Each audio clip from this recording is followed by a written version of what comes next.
তো ফাইনালি আমরা কিন্তু আবার সকাল সকাল রেডি হয়ে নিয়েছি। আজকে একটা স্পেশাল এবং ধামাকা জায়গায় যাব। কোথায় গেস করো, গেস করো আর কমেন্ট করো। দেখতে পাচ্ছ, চুপ করো চুপ করো, এটা বলতে হতো না। এই দেখেছো তোমাদের লিটিল গোল্ডের অবস্থা? লিটিল গোল্ড আমার মতন হয়েছে, তোমাদের সাথে সব কিছু শেয়ার করতে ভীষণ পছন্দ করে। ইয়েস, আজকে আমরা যাচ্ছি বউবাজারের গিনি মেনশনে। আর আজকে ভীষণই ফাটাফাটি, ভীষণই মজাদার ব্লগ আসবে। তো লিটিল গোল্ড তো রেডি হয়ে গেছে, এবার আমার রেডি হওয়ার পালা। আমাকে দেখতে পাচ্ছ আমি অলমোস্ট রেডি হয়ে গেছে, এখন লিপস্টিক পরতে হবে। লিপস্টিক পরলে আমার হয়ে যাবে। তো চলো, আমি লিপস্টিকের ব্যাগটা কোথায় গেল আমার? এই হলো আমার লিপস্টিকের ব্যাগ, আর এই হলো আমার লিপস্টিক। তো এই লিপস্টিকটা একটু পরতে পারলে ব্যাস, আমার আর কোনো কাজ নেই। পূজা, তোকে আমি এই লিপস্টিকটার কথা বলছিলাম যে এবার আজকে একটা এসছে, এই কালার দুটো থাকবে, তো একটা তুই নিয়ে নিতে পারবি, ভালো লাগবে বলে লিপস্টিকটা। এই রাস্ট কালার, এই লিপস্টিকের কালারটা আমার এত কারেন্ট ফেভারিট হয়েছে। ভালো না কালারটা?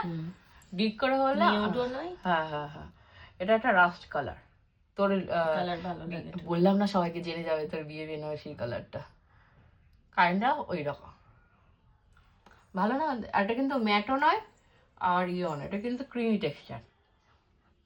মোজ লিপস্টিকগুলো যেমন এই ব্র্যান্ডের, খানিকটা ওই রকম। তো এই হলো আমার পুরোপুরি রেডি হয়ে গেছি।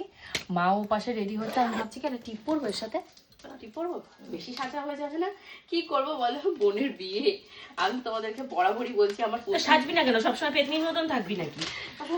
সাজবি, সেজে গুজে থাকবি। আচ্ছা থাক, সাজবি। থাকলেও অনেকে সাজতে চায় না, তো সাজবি না কেন ভাই? একটাই জীবন, নিজের মতন নিজে থাকবি। কে কি বললো, কে কেন সাজলাম, কে এত বেশি সাজ কথা বলছে, অত তো দরকারই নেই তো ভাবা না। তো ফাইনালি দেখো আমি রেডি হয়ে গেছি, আমি এটা টিপও পরে নিয়েছি।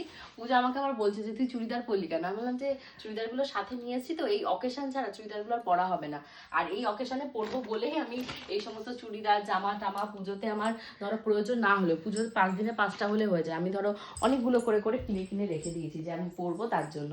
তো এখন আমি অলমোস্ট রেডি হয়ে গেছি। এখন চলো টেবিলে লিটিল গোল্ডের জন্য কি কি মা গুছিয়েছে তোমাদেরকে একটু ছোট্ট করে দেখিয়ে দিই। তো ও পূজা, এটা কি বানাবি তুই? বার্গার বানাবো। ও পূজা বার্গার বানাবে বলে দেখো সমস্তটা রেডি করে রেখে দিয়েছে। এটা রয়েছে বার্গারের বান, আর এটা পেঁয়াজ। ও বানাক, ও বানালে তখন দেখাবো। আর মাছ না, ওখানে গিয়ে কি খাবারের প্রবলেম? হ্যাঁ, ওখানে মুড়ি ছাড়া আর অনেকটা দূরে আমরা যেহেতু, হ্যাঁ আমরা ওরাই না আমাদেরকে খাওয়ায় মুড়ি টুড়ি, কিন্তু ওতে তো আমাদের মানে সেভাবে হয় না। ছোট বাচ্চা আছে, মা যাচ্ছে, আমরা এখন ভাত খাবো, ভাত খেয়ে আমরা বেরোবো। আর লিটিল গোল্ডের জিনিসপত্র কিছু রেডি করেনি করে মা ব্যাগের ওই যে ওখানে রেখেছে।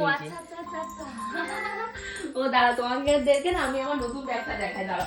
কালকে যে ব্যাগটা কিনে নিয়ে এসেছি তোমাদেরকে আবার কখন দেখাবো। এই হলো, কালকে আমি একটা নতুন ব্যাগ কিনেছি। তো চলো ব্যাগের ভেতরে এগুলো পুরে নিই। আর কোনো কথা নেই, মানে আর কোনো কাজ নেই, এগুলো পুরে নিলেই হয়ে যাবে।